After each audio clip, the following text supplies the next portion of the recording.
What's going on, guys? So I just wanted to make this quick little tutorial on how to make a melee weapon and how to animate it in Roblox Studio. So what you're going to start with is you want to get your model and you want to have all the pieces together. And then you're going to go to workspace and go to tool because this is what's going to be put into your inventory. So we're just going to name that hammer, and then I'm going to take all of the pieces of the hammer, parented under hammer. And as you can see, I also have this handle piece right here. It's very important to name that and put it there, so that way it can actually go into your hand. So next, what we're going to do is add a decal to it to make sure that it's facing front, right? Because we want our front of our hammer right here.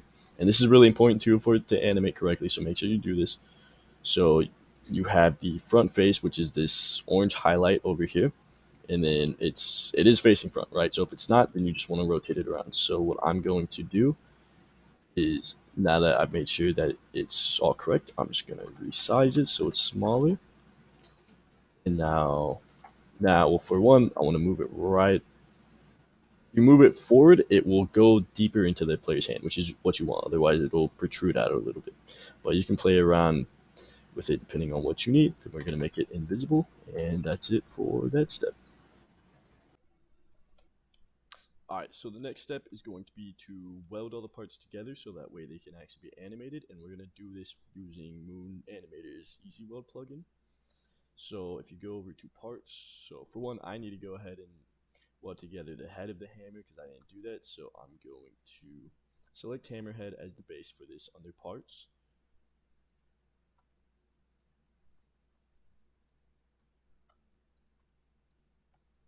And then we're going to select the rest of the parts, make sure animatable's on, and then click join in place.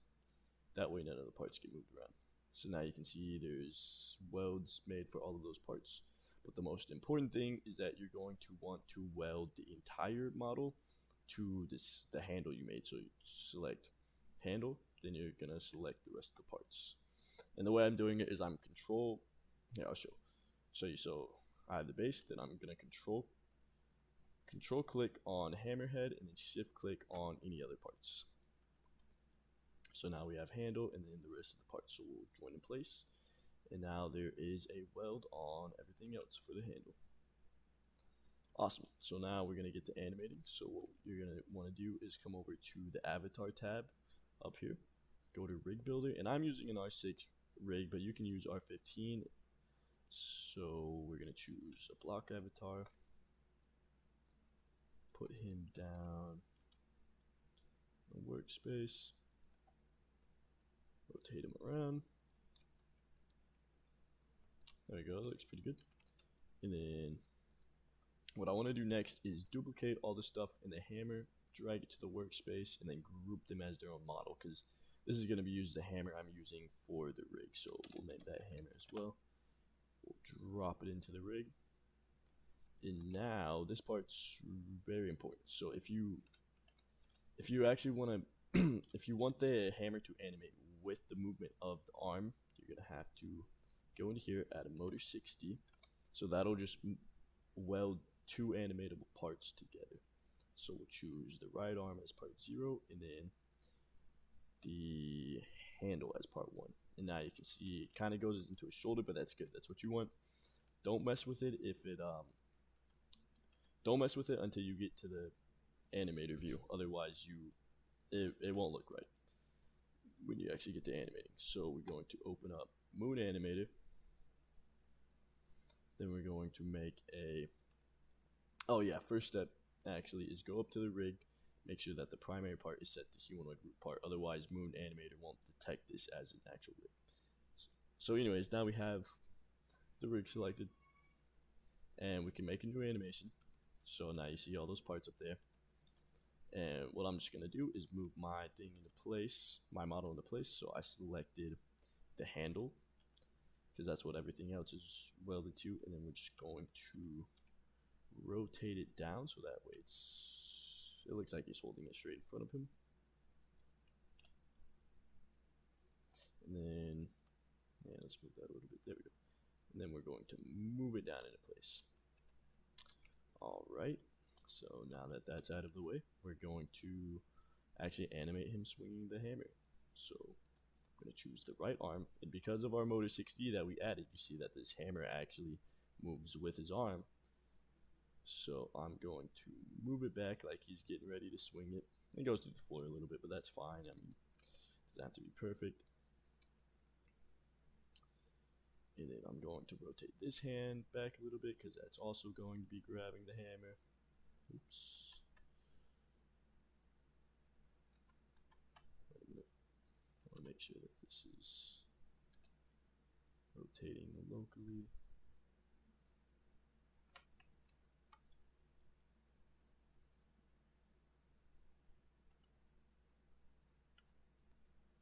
Just move that over here.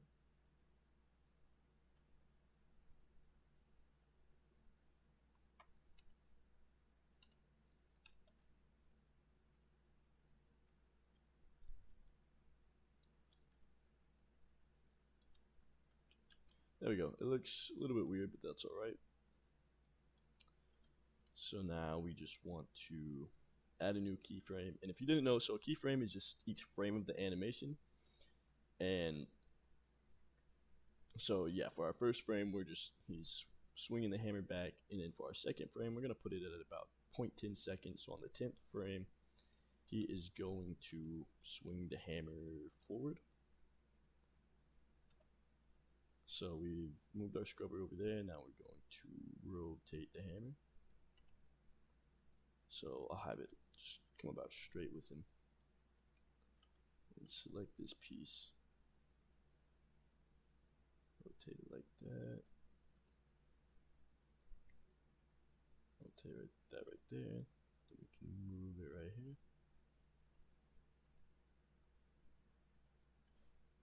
And let's rotate it one more time so that way he can grab it on this side. Oops.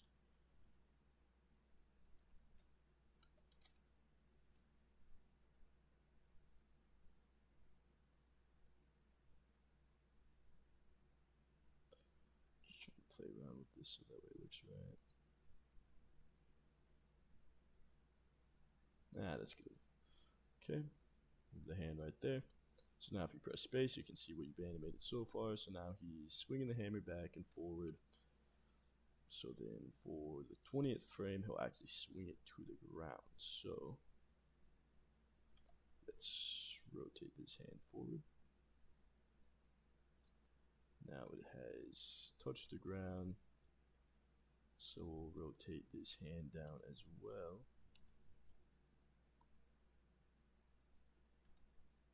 A little bit over. And yeah, so let's press space. And I mean, that's alright. It's nothing too good, but it doesn't need to be perfect. This is just an example, and I'm sure you can do much better animation. So now what we're going to do in order to save it is press this little icon with 3 dots, name it. So I'm just going to name this swing. It's going to be just a second long, and make sure that priority is action, right? So if you're making an idle animation, you want to make it idle. If you're making an animation that they do while they're moving, make it movement. But for this, because it is an action that the character is performing, it's going to be prioritized as action. And you have to do that, otherwise it will get screwed up. Okay, so now if you look in the rig, you'll see anim saves. Expand that, then you'll see your animation. So now in order to actually be able to use it, you have to save it to Roblox. So we're going to save to Roblox. I'm going to overwrite an existing asset because I make quite a bit of these, if you see. Alright, so now you have this ID up here. That's important, so you're going to copy it.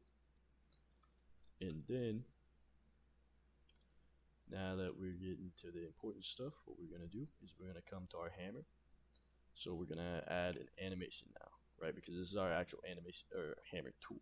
So I'll name this swing and then add a local script. We'll just name that animate. Alright, so now we want to get the tool. So local tool is equal to script.parent because it's the parent of the script. And then in order to actually be able to detect activation, we're going to say tool.activate because this is a built-in function for tools, and it just listens for when the player left clicks with the tool in hand. So when it's been clicked, we're going to connect this function called swing. So now we will define that function up here, local function swing, and then now we got to get the animation. So the animation is parented under tool as swing, so it's equal to tool.swing. Then we need to get the humanoid, right, because we're animating the humanoid of the player. So we're going to get tool.parent, because when this actually gets put onto the player, it'll be parented right under them. And then once we get the player, we want to find the first child of humanoid, because that'll be the humanoid part, and that's all. So now in order to play it, we say local track is equal to humanoid colon load, or load animation, and then the animation that we have up there. So now if we do track colon play, it should play the animation when we left click. So let's test that out.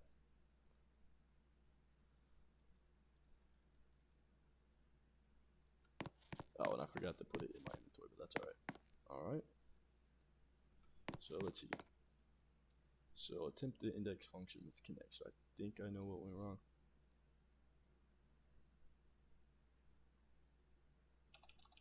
Let's see. Tool dot. Oh, activated. Okay. So that's my bad.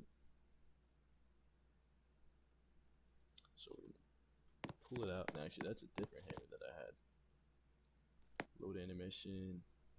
Oh, yeah. So we forgot another important thing. So if you go into the toolbox, my animations, right here, you have to go copy the asset ID, which you probably already did, but then go to swing and actually paste it under here. So now